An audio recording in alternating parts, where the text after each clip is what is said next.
Good morning, students. Today we shall read a lesson for intermediate students. Women's Education by S. Radha Krishnan. आज कक्षा 12 के विद्यार्थियों के लिए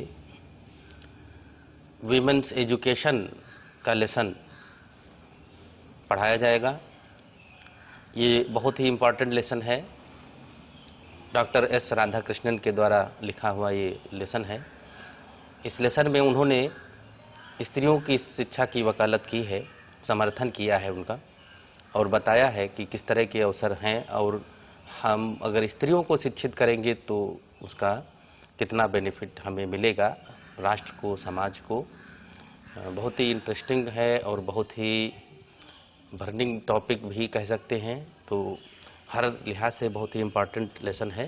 इसको हम ध्यान से पढ़ेंगे।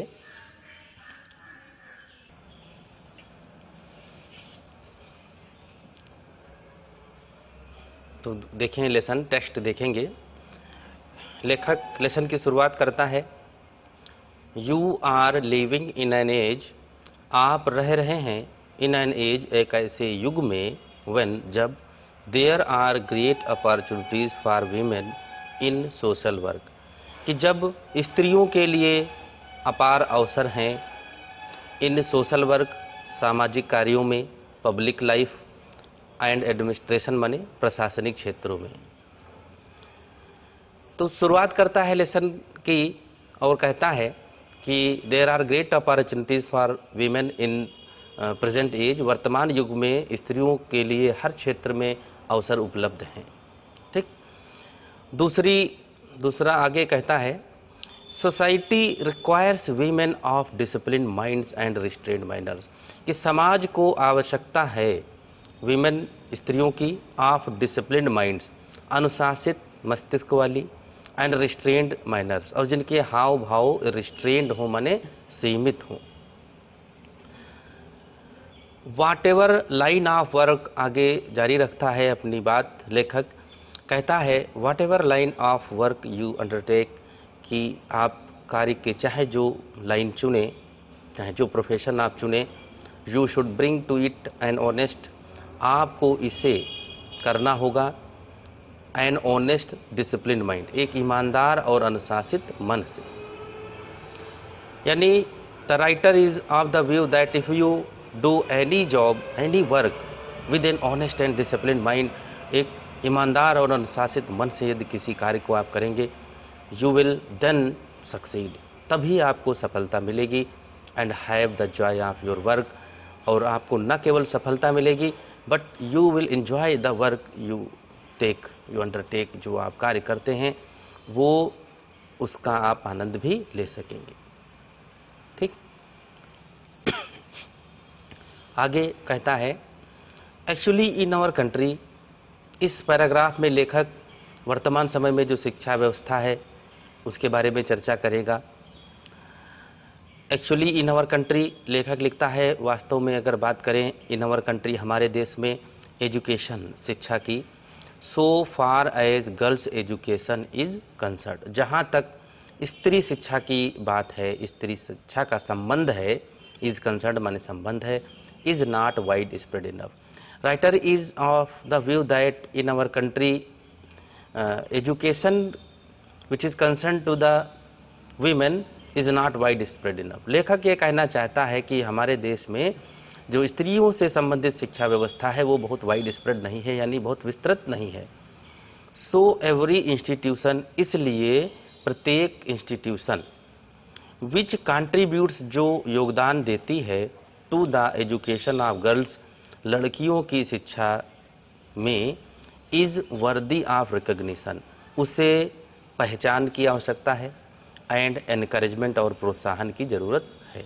रिकग्निशन माने मान्यता की जरूरत है और प्रोत्साहन की जरूरत है। बट आई एम एनेक्सियस, लेकिन मैं सोचता हूँ, that the kind of education that is important, लेखक का विचार है कि द काइंड ऑफ एजुकेशन माने जिस प्रकार की शिक्षा, दैट इज इम्पार्टेड, जो प्रदान की जाती है, must not only be broad, वह न केवल विस्तृत हो but should also be deep, बल्कि उसमें गहराई भी होनी चाहिए।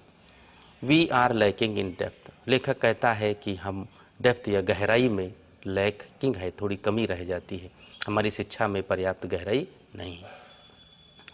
आगे लिखता है we may become learned and skilled, हम विद्वान हो सकते हैं, स्किल्ड योग्य हो सकते हैं, but if we do not have some kind of purpose in our life, लेकिन यदि हमारे जीवन में सम काइंड ऑफ पर्पज माने किसी प्रकार का कोई उद्देश्य नहीं है, आवर लाइव्स देमसेल्फ, तो हमारे जीवन स्वयं में बिकम ब्लाइंड माने अंधकार में हो जाएंगे, ब्लंडरिंग एक भूल हो जाएंगे, एंड बिटर और कड़वाहट से भर जाएंगे।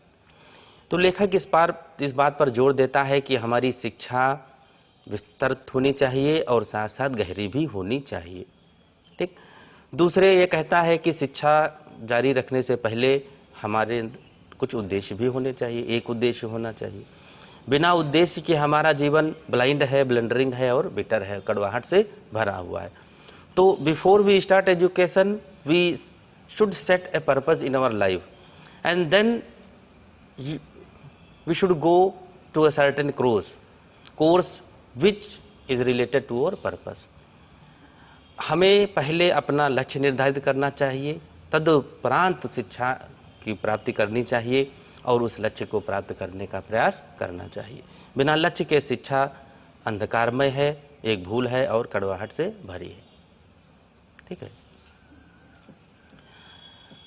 आगे कहता है लेखक द गीता सेज, गीता भगवत गीता का उद्धरण करता है, व्यवसायात्मिका बुद्धिर एकहा, व्यवसाय की सफलता के लिए बुद्धिर एकहा माने एक बुद्धि का होना आवश्यक है, माने आपको एक मन का होना चाहिए, आपका लक्ष्य एक होना चाहिए।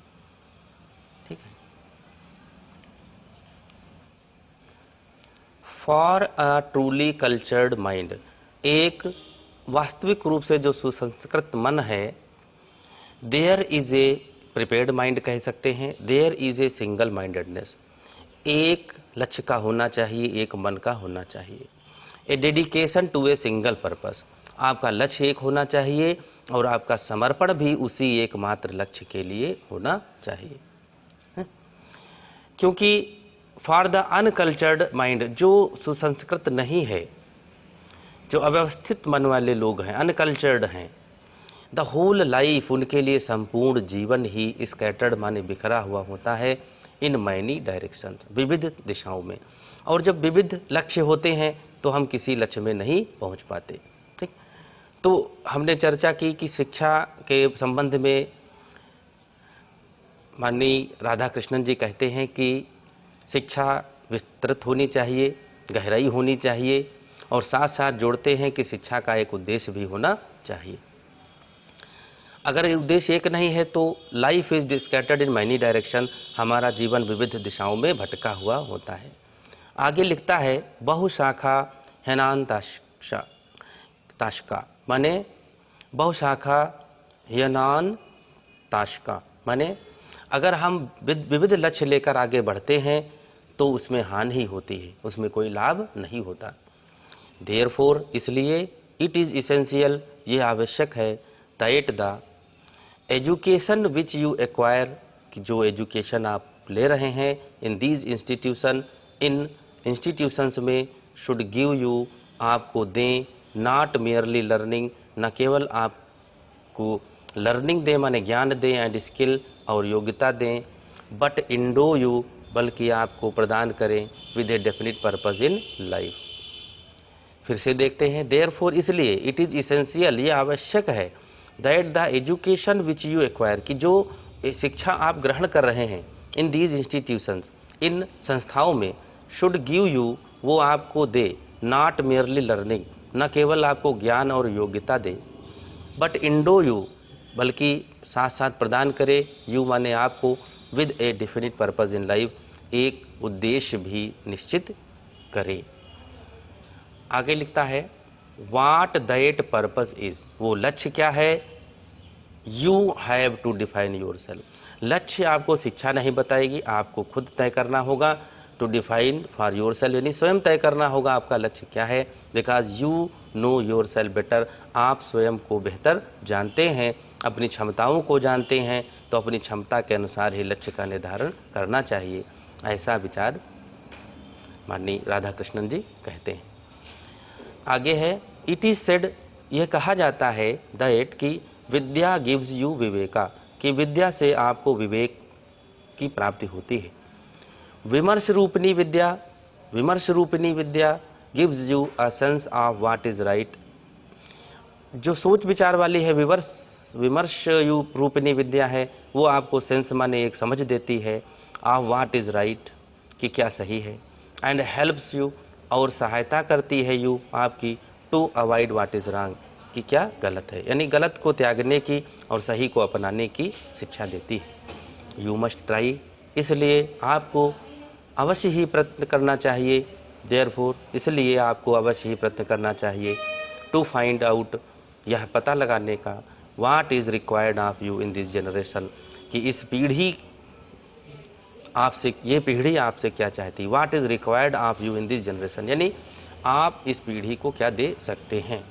ठीक, अभी हमने बताया था कि you know your talents, you know your weaknesses and strength more better than others, आप दूसरों की अपेक्षा आप स्वयं के दोष और अच्छाइयों को बेहतर जानते हैं। तो आप तय करेंगे कि आप इस समाज को क्या दे सकते हैं, कैसे इस समाज की सहायता कर सकते हैं, और उसी अनुरूप अपना लक्ष्य निर्धारित करना चाहिए। आगे है ए पर्पस, आगे लेखक लिखता है कि सुझाव या उद्देश्य को तय करते समय हमें क्या सावधानी बरतनी चाहिए। A purpose which held good centuries ago, एक उद्देश्य जो शताब्दियों पहले अच्छा था, may not hold good today, वो शायद वर्तमान में अच्छा न हो। इन व्यू ऑफ, दृष्टिकोण में, the rapidly changing condition of our country and of the world. लेखक कहता है कि ये पर्पस विच हेल्ड गुड, जो कभी प्रचलन में था, अच्छा समझा जाता था, सेंचुरीज सदियों पहले जो उद्देश्य सही था, मे नॉट होल्ड गुड, आज के संदर्भ में सही नहीं हो सकता। किस दृष्टिकोण में, इन view of the rapidly changing condition, तेजी से बदल रही परिस्थितियों के दृष्टिकोण से देखा जाए तो सदियों पहले का जो उद्देश्य है आज के वर्तमान परिप्रेक्ष्य में सही नहीं हो सकता। जो देश की बदली हुई दशाएं हैं, संसार की बदली हुई दशाएं हैं, उसके अनुरूप नहीं हो सकता, या जरूरी नहीं है कि हो ही। ठीक, इसलिए लेखक कहता है, सुझाव देता है कि the purpose which you adopt in your life, कि जो उद्देश्य आप चुने अपने जीवन में, must be adapted to the relevant needs of the present generation. Must be adapted माने होता है अनुकूलित होना चाहिए, टू द रिलेवेंट नीड्स, जो आज की वर्तमान यानी प्रासंगिक आवश्यकताएं हैं, ऑफ द प्रेजेंट जनरेशन, वर्तमान पीढ़ी के जरूरतों के हिसाब से ही होना चाहिए। ठीक है, आगे लिखता है लेखक, एवरी टाइम वी स्टार्ट, जब हर बार जब हम कुछ स्टार्ट करते हैं, शुरुआत करते हैं, वी यूज़ अवर हाइम्स, तो हम अपने प्रार्थना कहते हैं, एंड विद सेइंग, और फिर समाप्ति पर शांति शांति शांति का उद्घोष करते हैं, यानी we pray for the world peace, विश्व शांति की कामना करते हैं। The teacher and the peoples are expected to avoid hating each other. आगे लेखक सुझाव देता है, कहता है कि शिक्षक और शिक्षार्थियों को इससे आशा की जाती है to avoid hating each other, कि वो एक दूसरे से नफरत करने से बचे। अब इस वीडियो में यहीं तक पढ़ाएंगे, इसको आप फिर से दोहरा लेंगे। नेक्स्ट वीडियो में इसका अगला पार्ट हम पढ़ाएंगे। लेसन टफ है, इसलिए इसको हम पार्ट में पढ़ाएंगे। ये पहला पार्ट है, नेक्स्ट वीडियो में दूसरा पार्ट हम पढ़ाएंगे और फिर तीसरे पार्ट में इसको समाप्त करेंगे धीरे धीरे। तो जहाँ तक के पढ़ाया गया है उसको आप फिर से रिवाइज कर लेंगे, पढ़ लेंगे और समझने का प्रयास करेंगे, क्योंकि एक्सप्लेनेशन भी आते हैं, क्वेश्चंस आंसर आते हैं, तो लेसन का कॉन्सेप्ट क्लियर होना चाहिए। इसलिए आप इसको दोहरा जरूर लेंगे, एक बार पढ़ लेंगे जैसे हमने पढ़ाया है। बार बार वीडियो को रिपीट करके आप पढ़ सकते हैं, देख सकते हैं, इसको अच्छी तरह से समझ सकते हैं।